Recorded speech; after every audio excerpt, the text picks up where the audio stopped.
Hello friends. तो आज हम देखने वाले हैं एक सर्वाइवल मूवी जिसका नाम है द शैलोज़। मूवी 2016 में रिलीज़ हुई थी और IMDb पर इसकी रेटिंग है 6.3। मूवी की कहानी में हम देखेंगे कि कैसे एक लड़की एक सेक्लूडेड आइलैंड पर फंसी होती है और यहाँ पर वो कैसे अपने आप को एक शार्क के अटैक से बचाती है। तो चलिए हम चलते हैं हमारी कहानी की ओर। तो कहानी के स्टार्ट सीन में हम देखते हैं एक नैन्सी नाम की लड़की को जो कि एक मेडिकल स्टूडेंट होती है। अब नैन्सी की माँ जिसको कैंसर होता है उसकी कैंसर से डेथ हो जाती है और अब क्योंकि नैन्सी और उसकी फैमिली अपनी माँ को नहीं बचा पाए होते हैं इसलिए यहाँ नैन्सी अपने कॉलेज की पढ़ाई को भी ड्रॉप कर देती है और वो डिसाइड करती है कि वो कुछ दिनों के लिए एक ऐसी जगह पर जाएगी जो कि शहर से दूर हो और वो इन सभी बातों से दूर जा सके और यहाँ पर वो थोड़े समय के लिए एक सुकून भरी ज़िंदगी बिताना चाहती थी। इसके बाद हम देखते हैं कि नैन्सी यहाँ मैक्सिको के एक सेक्लूडेड आइलैंड पर पहुँच चुकी है। तभी वो यहाँ के एक लोकल से मिलती है और यहाँ पर वो लोकल उसे उस आइलैंड के बारे में बताता है। दरअसल यहाँ नैन्सी इस आइलैंड पर इसलिए आती है क्योंकि यहाँ इसका पता उसकी माँ ने बताया होता है। अब नैन्सी यहाँ इस आइलैंड पर पहुँच चुकी है और वो अपनी बहन को कॉल करके बताती है कि वो सेफली यहाँ पर पहुँच चुकी है। इसके बाद वो लोकल भी वहाँ से चला जाता है और वो उससे कहता है कि शाम होने से पहले वो वहाँ से लौट जाए। इसके बाद हम देखते हैं कि नैन्सी अपना सामान वहाँ रखती है और वो अपने बैग में से कुछ सामान निकालती है।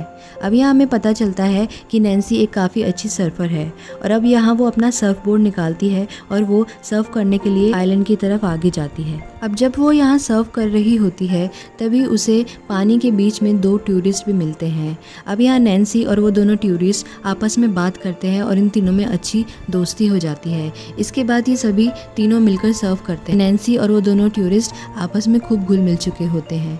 इस पर यहाँ नैन्सी उससे कुछ सवाल पूछती है और वो कहती है कि वो बीच में पत्थर कैसा है। इस पर वो दोनों टूरिस्ट उसे बताते हैं कि ये पत्थर दिन में डूब जाता है पानी की लहरों के बहाव के ज़्यादा हो जाने की वजह से और रात में ही ये पत्थर ऊपर दिखाई देता है। इसके बाद यहाँ नैन्सी कुछ और स्टंट्स दिखाती है और वो दोनों टूरिस्ट भी।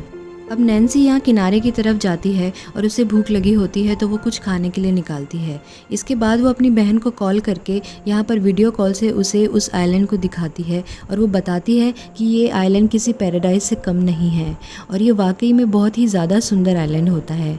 इसके बाद नैन्सी वो फ़ोन कट कर देती है और वो वापस से सर्फ करने के लिए आगे जाती है। अब यहाँ नैन्सी फिर से सर्फिंग करने लगती है। इस पर वो दोनों टूरिस्ट उसे कहते हैं कि अब वो दोनों निकल रहे हैं और वो भी नैन्सी को कहते हैं कि शाम होने से पहले वो भी वहाँ से चली जाए। अब नैन्सी उनसे कहती है कि बस वो निकलने ही वाली है। इसके बाद हम देखते हैं कि नैन्सी यहाँ थोड़ी देर के लिए वापस से सर्व करती है। तभी उसे कुछ अचानक से फील होता है उस पानी के अंदर। अब जब वो ध्यान से देखती है तो वहाँ कुछ डॉल्फिन्स निकल कर आती हैं। अब ये डॉल्फिन्स उसे कुछ करतब दिखाने लगती हैं और ये करतब देखकर नैन्सी बहुत खुश होती है। थोड़ी देर बाद हम देखते हैं कि उसके सामने एक मरी हुई व्हेल दिखाई देती है। अब उस व्हेल को देखने के बाद यहाँ नैन्सी किनारे की ओर जाने लगती है। तभी हम अचानक देखते हैं कि एक बहुत ही बड़ी वेव आती है जिसके टकराव की वजह से नैन्सी वहाँ पानी में डूब जाती है और अब वो यहाँ तैरते हुए पानी के ऊपर आने की कोशिश करती है। तभी हमें वहाँ पानी में कुछ खून दिखाई देता है। दरअसल एक शार्क ने नैन्सी पर अटैक कर दिया होता है और वो इसी अटैक में बहुत ही ज़्यादा ज़ख्मी हो जाती है। इसके बाद वो तैरते हुए उस मरी हुई व्हेल की तरफ आने लगती है और इसके बाद वो उसी के ऊपर चढ़ जाती है उस शार्क से बचने के लिए। अब यहाँ नैन्सी के पैर पर काफ़ी ज़ख्म हो चुका होता है और वो उस ज़ख्म को रोकने के लिए अपने सर्फ बोर्ड की रस्सी को तोड़कर अपने पैर पर बांध लेती है। अब यहाँ पर उसका सर्फ बोर्ड भी उससे काफ़ी दूर जा चुका होता है। इसके बाद वो वहाँ हेल्प के लिए पुकारने की कोशिश करती है पर उसे दूर तक कोई नज़र नहीं आता। इसके बाद वो शार्क उस पर फिर से अटैक करती है और इसी अटैक में वो व्हेल को उल्टी तरफ घुमाने की कोशिश करती है। अब जैसे ही शार्क उस व्हेल को अटैक करती है उसी समय नैन्सी उसके ऊपर से कूद जाती है और वो वहाँ तैरते हुए उस सामने छोटी सी चट्टान की ओर आने की कोशिश करती है और वो इसी चट्टान पर आकर बैठ जाती है। अब यहाँ पर हम देखते हैं कि एक छोटा पक्षी जो कि उस शार्क के अटैक की वजह से घायल हो चुका था वो भी यहाँ पर बैठा होता है और अब यहाँ पर नैन्सी का साथी सिर्फ वो एक छोटा सा पक्षी होता है। इसके बाद हम देखते हैं कि धीरे धीरे अंधेरा हो रहा होता है और अब यहाँ पर नैन्सी को बहुत ही ज़्यादा ठंड भी लग रही होती है। इसके लिए वो अपनी जैकेट निकालती है और वो अपने जैकेट की एक बाजू को फाड़ कर अपने पैर पर बांध लेती है और अपने बाकी की जैकेट को पहन लेती है। तभी उसे दूर किनारे पर एक आदमी दिखाई देता है और वो उसे हेल्प के लिए पुकारती है। पर जब वो आदमी उसकी तरफ देखता है और अब हमें पता चलता है कि ये एक शराबी था और अब उसकी आवाज़ सुनकर वो उसका सारा सामान वहाँ से उठा लेता है और अब वो उसके सर्फ बोर्ड के लालच में वो उस सर्फ बोर्ड को उठाने के लिए उस पानी की तरफ अंदर आने लगता है।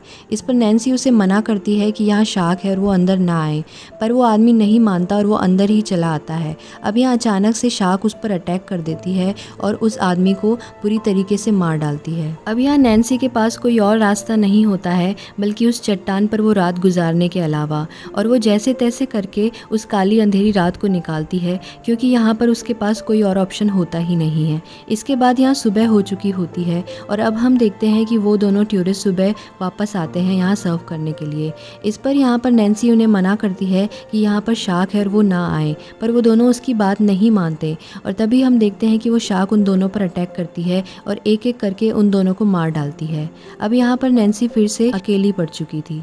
इसके बाद हम देखते हैं कि नैन्सी अपना दिमाग यूज़ करती है और वो यहाँ पर ये डिसाइड करने की कोशिश करती है कि दरअसल वो शार्क उस वेल का एक चक्कर लगाती है और एक चक्कर में उसे तकरीबन 32 सेकंड लगते हैं और तब वो डिसाइड करती है कि उन्हीं 32 सेकंड में वो उस एक आदमी का हेलमेट जो कि पानी में तैर रहा था वो उसे लेकर आएगी।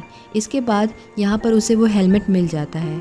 अब यहाँ पर उसे उस शार्क का एक दांत भी मिलता है जो कि वो अपने पास संभाल कर रख लेती है। अब वो उस हेलमेट में लगे हुए कैमरे को यूज़ करके अपनी एक वीडियो रिकॉर्डिंग करती है और वो यहाँ पर कैसे फंसी ये सारी बातें उस रिकॉर्डिंग में बताती है। और अब वो कहती है कि जैसे उसकी माँ ने कैंसर से फ़ाइट करने की कोशिश की थी वैसे ही वो भी इस सिचुएशन से फ़ाइट करके यहाँ से निकलने की कोशिश करेगी। अब वो उस कैमरे और उस हेलमेट को पानी की तरफ फेंक देती है। साथ ही में हम देखते हैं कि वो उस बर्ड को भी उस सर्फ बोर्ड के ऊपर बैठाकर किनारे की ओर छोड़ देती है। अब उसे सामने एक बॉय दिखाई देता है। दरअसल ये शिप्स को बांधने के लिए काम आता है। अब नैन्सी डिसाइड करती है कि वो उसकी तरफ जाने की कोशिश करेगी। तभी वो देखती है कि वहाँ पर बहुत सारी जेलीफिश होती हैं और वो उन्हीं जेलीफिश का सहारा लेकर उस शार्क से बचते हुए वहाँ तक पहुँचने की कोशिश करती है। इसके बाद यहाँ जब शार्क उस पर अटैक करती है तो वो जेलीफिश के स्ट्रिंग से वहाँ उस पर अटैक नहीं कर पाती और तभी हम देखते हैं कि नैन्सी उस बॉय तक पहुंच चुकी होती है। अब यहाँ पर इसे एक फ्लेयर गन मिलती है और उस फ्लेयर गन की मदद से वो उस शार्क पर चला देती है। अब इसके बाद यहाँ शार्क को बहुत ज़्यादा गुस्सा आता है और वो तेज़ी से नैन्सी की तरफ दौड़ते हुए उस पर अटैक करती है और इसी अटैक में उस टावर की एक चेन टूट जाती है। इसके बाद यहाँ वो शार्क उस पर फिर से अटैक करती है और देखते ही देखते उसकी दूसरी चेन भी टूट जाती है। अब यहाँ वो टावर भी 2 चेन के टूट जाने की वजह से लड़खड़ाने लगता है। इस पर यहाँ नैन्सी अपनी हिम्मत दिखाती है और वो डिसाइड करती है कि वो पानी के नीचे जाएगी और अब वो पानी के नीचे जाती है और तभी वो अचानक से उस टावर के एक चेन को भी खोल देती है। इसी के साथ हम देखते हैं कि यहाँ पर जब शार्क उस पर अटैक करने लगती है तो यहाँ नैन्सी अचानक से वहाँ से हट जाती है और वो उस टावर के लगे हुए नीचे सरियों में वो शार्क जाकर घुस जाती है और इसी के साथ साथ वो शार्क यहाँ पर मर चुकी होती है। और इस शार्क को मरते हुए देखने के बाद यहाँ नैन्सी को बहुत ही राहत फील होती है और अब यहाँ पर नैन्सी तैरकर उस किनारे की ओर जाने की कोशिश करती है। तभी हम दूसरी तरफ देखते हैं कि एक बच्चा उस बीच पर पहुँचता है और उसके हाथ में वो हेलमेट लग जाता है। इसके बाद जब वो कैमरे में वो पूरी रिकॉर्डिंग देखता है तो वो बच्चा यहाँ से घबराकर किसी को बुलाने के लिए वहाँ से चला जाता है। इसके बाद हम देखते हैं कि वो बच्चा उस लोकल आदमी का बेटा होता है जो कि नैन्सी को गाइड कर रहा था और अब वो आदमी जब नैन्सी को डूबते हुए देखता है तो वो वहाँ पानी में कूदकर उसे बाहर निकाल कर ले आता है। इसके बाद में हम देखते हैं कि यहाँ नैन्सी बेहोश हो चुकी होती है पर वो आदमी उसे होश में लेकर आता है और इसी के साथ हम देखते हैं कि यहाँ नैन्सी बच चुकी थी। और इसके बाद हमें यहाँ 1 साल बाद का सीन दिखाया जाता है जिसमें यहाँ नैन्सी अपने पिता और अपनी बहन के साथ एक आइलैंड पर छुट्टियाँ मनाने आई होती है और यहाँ पर हम देखते हैं कि उसके पिता को उसकी बेटी पर बहुत ही ज़्यादा प्राउड होता है क्योंकि यहाँ पर उसकी बेटी ने अपने आप को एक बहुत ही ख़तरनाक सिचुएशन में से सर्वाइव करके निकाला था। तो दोस्तों यहाँ पर हमारी मूवी का दी एंड होता है और अगर आपको मूवी का एक्सप्लेनेशन पसंद आया हो तो please like and subscribe the channel.